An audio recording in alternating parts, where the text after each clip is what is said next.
She ironed his shirt the morning he left, pressed every crease out with her own hands, folded the collar down just the way he liked it, stood at the gate watching the taxi pull away, one hand raised, tears she was too proud to let fall sitting hot behind her eyes. She was 26 years old, 3 months married, and 8 weeks pregnant with a baby she had not yet told him about. She was going to tell him that night. After the send-off party his cousin threw, she had the words already chosen. She had imagined his face.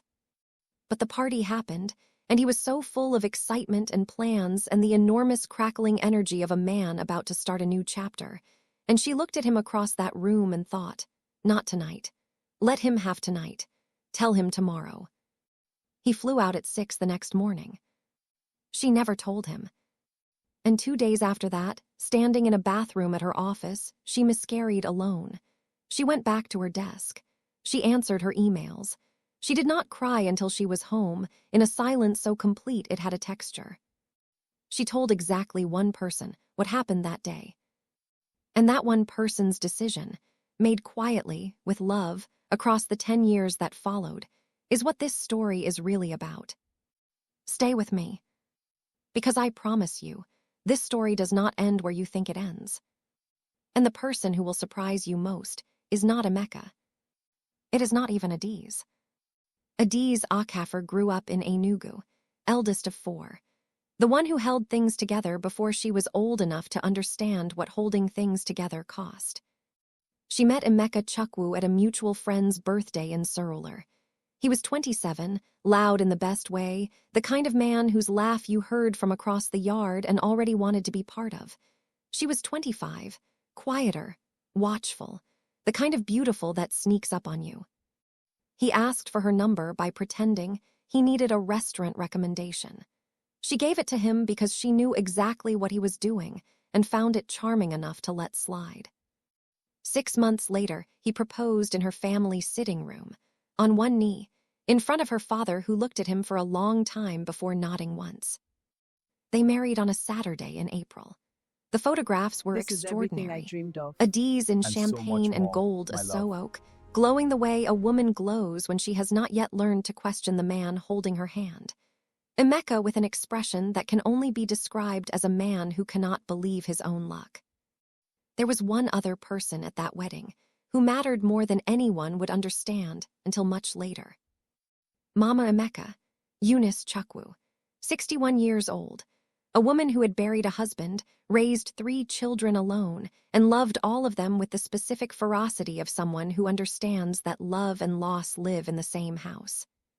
She welcomed Adiz with warmth that had no performance in it. At the reception she held Adiz's hands and looked at her the way women who have survived things look at young women who have not yet been tested. "You're a strong girl," she said. "I knew it the first time I saw you. Whatever comes, Ada, you will be fine." Adiz had thought it was a blessing. She would one day wonder if it was a warning. 3 months after the wedding, Emeka got the call. His cousin Chibuike in Calgary had been arranging a visa and job offer for over a year. Construction project management. The kind of money that felt impossible to say no to when you were in a Lagos apartment with a generator that swallowed your salary. 2 years, he told her. "Just 2 years, Ada. Let me go establish myself, get us residency, and I'll send for you. We'll build something real." She was quiet for a long time. She was looking at the man she had married 3 months ago, who did not know she was carrying something she had been trying to find the right moment to tell him. She told him yes. She told herself she would tell him about the pregnancy on the phone, that night or the next day. She never did, and then there was nothing to tell. The miscarriage happened on a Tuesday. She did not call Emeka. He had landed in Calgary the day before, exhausted, overwhelmed, sending voice notes about the cold and the size of the supermarkets. She could not put this into that. She called Mama Emeka instead, not because it was the logical choice, but because Mama Emeka had called her that morning to check in, and Adiz had picked up intending to say, "I'm fine," and instead heard herself saying everything. The pregnancy, the miscarriage, the fact that Emeka did not know, the fact that she was alone with a grief that had no name because no one knew the thing that had been lost. Mama Emeka listened. She did not interrupt. "Come to my house this evening," she said finally. "Don't be alone tonight." Adiz went. She sat in that woman's kitchen and ate food she hadn't cooked and was held in a way she had needed since the morning she watched the taxi pull away. "Will you tell him?" Mama Emeka asked, near the end of the evening. "Not yet," Adiz said. "He's just arrived. He needs to focus when I'm ready." Mama Emeka nodded. "When you're ready," she agreed. Neither of them said, "What if Reddy never comes?" Neither of them knew, that evening, how much weight that silence would eventually carry. The first year, Emeka called every day, sometimes twice. The calls were full of plans. "I found a good area for us to live, Ada. The winters are hard, but the summers, Ada, you cannot imagine." She held those calls like a woman standing in a river, holding a rope, trusting it to lead somewhere. The second year, the calls became every other day, then twice a week. His social circle had formed around him with the efficiency of a man with a large laugh and a generous spirit. Adiz graduated with her master that year, sent photos. He replied with a voice note and a thumbs-up emoji. She stared at the thumbs-up for a long time. The third year, a Facebook photo, his arm around a woman at a birthday party, laughing, easy, familiar. The kind of photo that is not evidence of anything except the life someone is living without you. That was the year she stopped calling first. He didn't seem to notice. Through all of it, the years of fatting calls, of building herself back up from nothing, one thing remained constant. Mama Emeka called every Sunday, without fail. She asked about the business as it grew. She came to the soft opening of Ada's table with a dish she cooked herself. She was the first person Adiz called the night the Lekki kitchen was confirmed. Of all the losses the marriage had brought, losing this woman would have been the hardest. Adiz told herself this many times across those years. She did not know, then, that she was going to have to decide whether it was true. Emeka's voice note arrived on a Thursday in August. "Ada, I'm coming home. I've been thinking about us, about what I've let slip. I want to come back and start again properly. I want my wife back. I'm coming home." She listened to it twice in her car. Then she sat quietly, watching people move on the street outside. She had not cried over Emeka in 3 years. She did not cry now. What she felt was more complicated than sadness. It was the feeling of a woman who had already closed a door being asked, gently, to explain that the door is closed. She replied on the third day, "Okay, Emeka, travel safe." What she did not know, what she would not know until much later, was what had happened 3 weeks before that voice note. Mama Emeka had called her son. She had been asking him to come home for years, but this time she did not ask. She told him something specific. She told him that Adiz was seeing someone. A man from her industry, serious, that she had heard things. It was not true. There was no man. Adiz was not seeing anyone. But Mama Emeka had watched her son drift for 10 years, had watched Adiz build a life alone in real time and felt the marriage dying in slow motion, and believed, in the way some mothers believe when they have run out of patience for subtlety, that what her son needed was not advice. He needed a reason. So she gave him one. And it worked.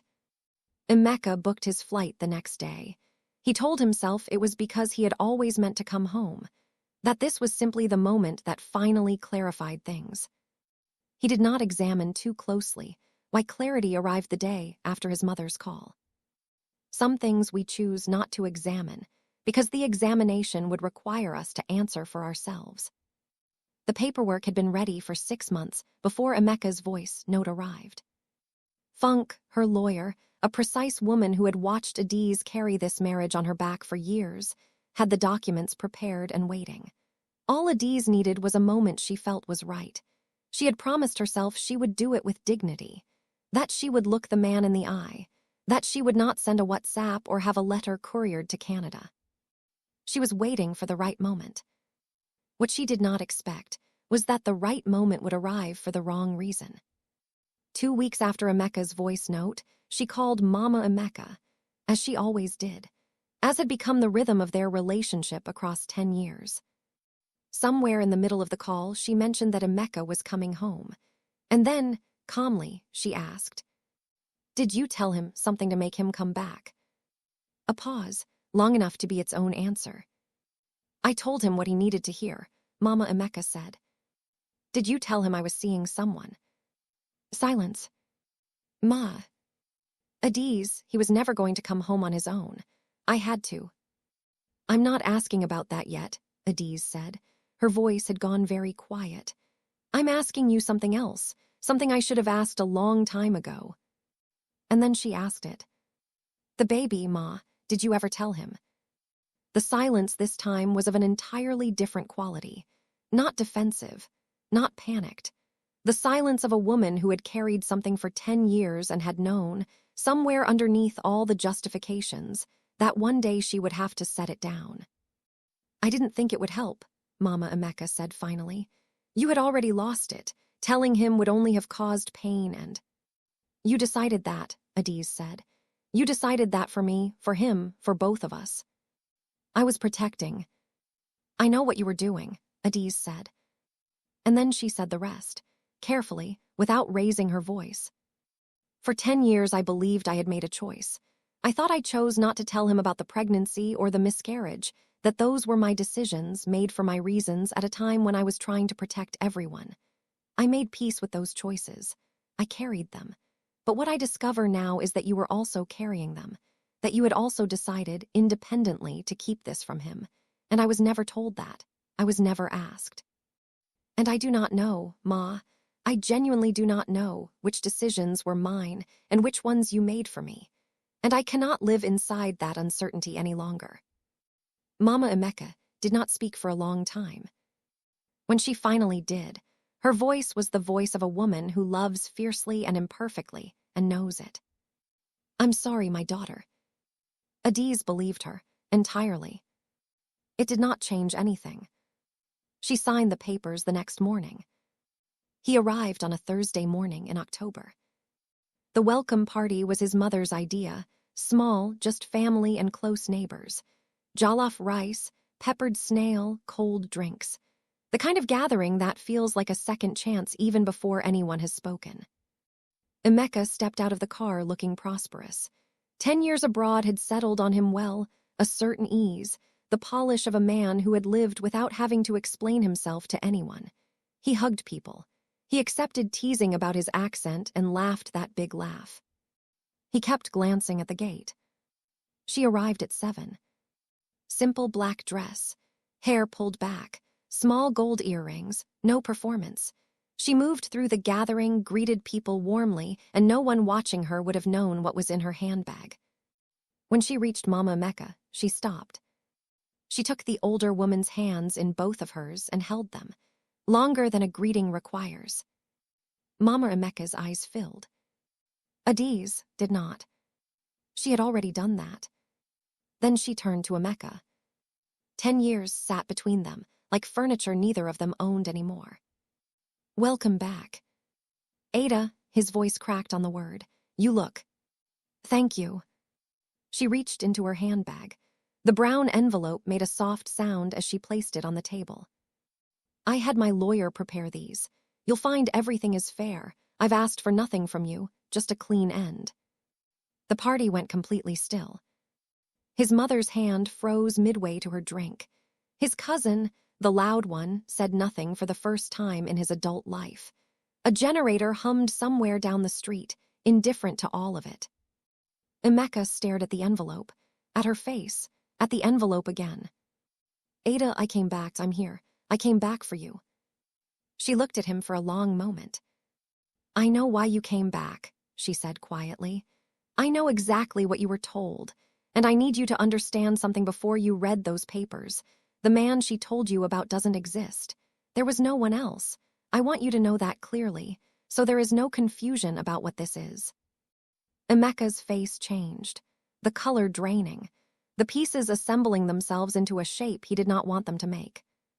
"What do you mean? What she told me, who?" He turned to look at his mother. Mama Emeka had gone very still. And in that stillness, In the way she did not deny it, in the way her hands sat folded in her lap like a woman who has been waiting to be found out, Emeka understood.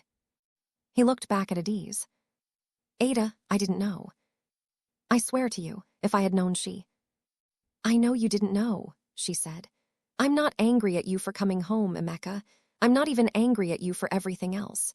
I made my peace with all of that a long time ago. She picked up her bag. There's something else in that envelope, she said.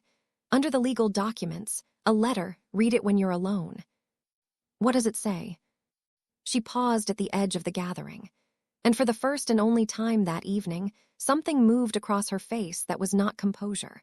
Something old and private and finally being released.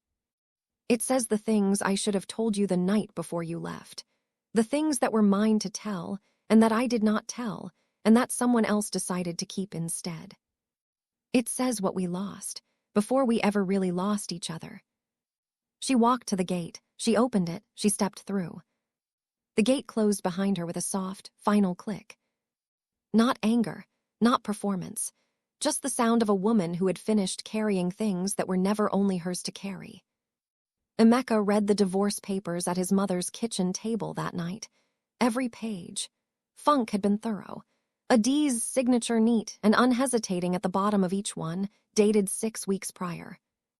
She had made this decision before he ever sent that voice note. She had been ready before he knew he was coming home. The letter was 3 pages, handwritten, folded once. He read it twice. Then he set it down and sat in that kitchen until the sun came up. The letter told him about the pregnancy, 8 weeks, the baby he never knew existed. It told him about the Tuesday she miscarried, alone, and went back to her desk and answered her emails. It told him she did not blame him for not knowing. He could not have known what she did not tell him. It told him she had told his mother that same week, and that she had trusted his mother to hold it. And then it said this. I do not know, Emeka, how our story would have gone if you had known. I have asked myself this for 10 years. Maybe you still would have left. The money was real. The opportunity was real. Maybe knowing would have broken something sooner. I don't know. What I know is this. I was never given the chance to find out. Someone else decided what you should carry and when.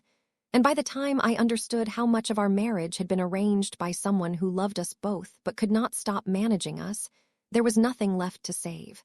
Not because of what was lost, but because I no longer knew which choices had been mine.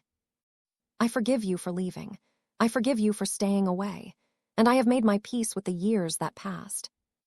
But I am not able to re-enter a life I am no longer sure I chose freely, and I am not going to try. He thought about the phone call from his mother, the man who did not exist, the flight he booked the next day, certain it was his own decision. He thought about the 10 years of Sunday calls. How many had carried the same invisible weight? How many choices he had made believing they were his, while she quietly arranged the conditions.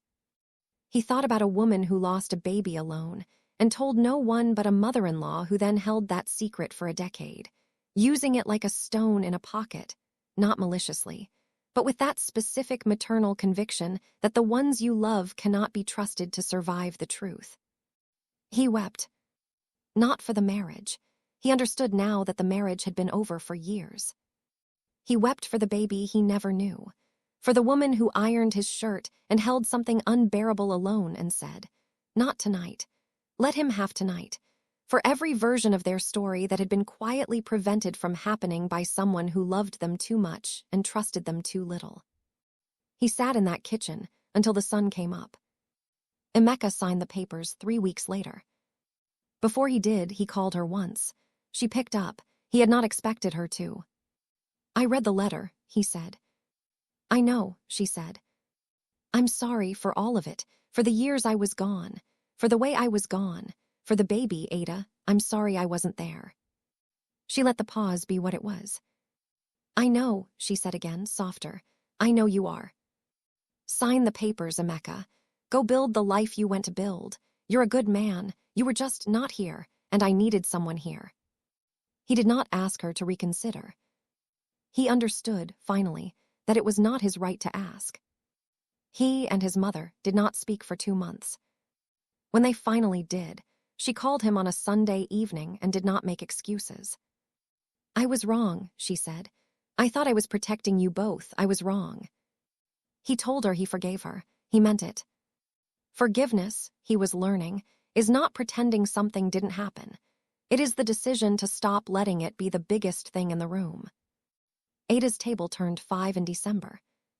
Celebration in the Lecky kitchen. Her staff, her mother, her sister who flew in from Port Harcourt, Funk with a bottle of good wine and the quiet satisfaction of a woman who does her job well. Adiz stood in the kitchen she had built and felt something it had taken her a long time to name. Not happiness exactly, though she was happy. Not relief exactly, though there was relief. Ownership, that was the word. Everything in her life was finally, unambiguously hers. Her decisions, her consequences, her grief, her healing, her kitchen, hers. Mama Emeka sent flowers on the anniversary. She had been sending flowers every year since Ada's table opened. No note, just flowers, and Adiz placed them in the main hall every time. They had not spoken since the phone call. Maybe one day they would. Adiz had learned, in these years, to be very careful about which relationships she was willing to re-enter. To ask herself, is this person in my life because I chose them, or because I was arranged into proximity with them and never chose to leave? The answer was not always no. But it had to be a real answer, not an assumed one, not a managed one. Hers.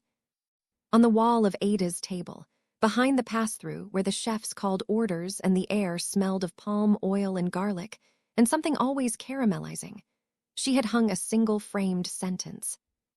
Not a quote, not a proverb. Her own words, written in her journal the morning she signed the papers. The things that were mine to carry, I carried. The things that were mine to set down, I set them down.